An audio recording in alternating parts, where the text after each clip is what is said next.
Ораза уақытында адам организмде қандай өзгерістер орын алады? Бүгінгі видеода осыны талдайтын боламыз. Видеоны бастамас бұрын каналға тіркеліп, комментарийға видео жайлы өз ойыңызды қалдыруды ұмытпаңыз. Барлық 30 күн ішінде ең ауыр уақыт аралығы алғашқы күндер. Адам организмі соңғы тағамды қабылдағаннан 8 сағаттан кейін ғана ашығу үрдісіне кіреді. Себебі соңғы қабылдаған тағам 8 сағаттан кейін ғана толық ыдырап, ағзаға сіңіріліп бастайды.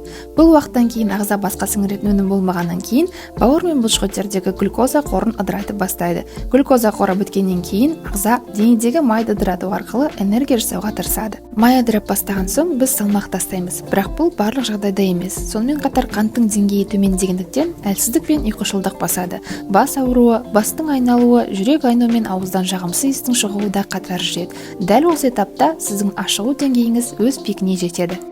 Ораза уақытында 3-7 күндері болатын ағзадағы өзгерістерді жеке айтып кетейік. Бұл уақыт аралығында сусызданудан аулақ болыңыз. Бұл үшін ағзаңыздағы судың қорын жеткілікті деңгейде толтырып отыруыңыз міндетті. Жеке сіздің сипаттамаларыңыз бойынша ауызашар уақыттан сәресіне дейінгі ішу керек суыңыздың мөлшерін описанияға қойған сайттан есептей аласыз. Ал ағза оразаға бейімделіп бастағаннан кейін майлар ыдырап, қандағы глюкозаға айналады. Тамақтану тәртібіне келер болсақ, сіздің тағамыңызда жеткілікті деңгейде көмір, су, май және белок болу керек. Бұл заттар біздің ағзамызға энергия жасап, құнарландыратын басты компоненттер. Егер тағамыңыз құнарсыз болса, ағза жүдеп, түрлі асқынулар орын алуы мүмкін. Онымен бірге сұйықтық пен тұздарды да ұмытуға болмайды.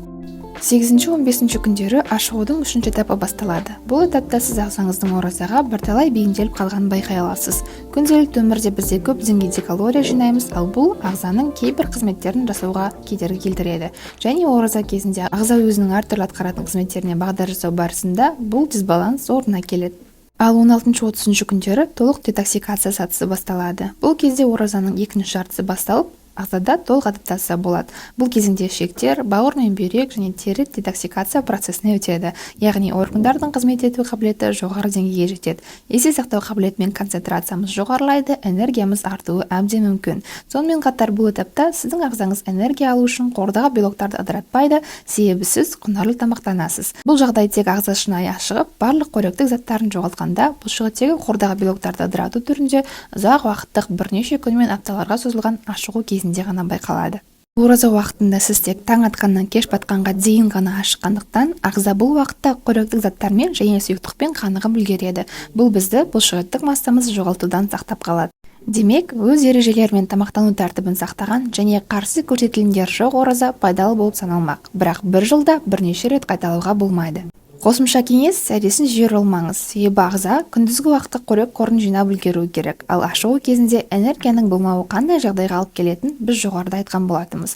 Ниетіңіз қабыл болып, тағам қабылдауыңыз саналы формаға өтуін тіледім. Сіздермен бірге болған Нейрон. Видео ұнаса каналға тіркеліп, комментарийға видео жайлы өз пікіріңізді қалдыруды ұмытпаңыз. Келесі көріскенше.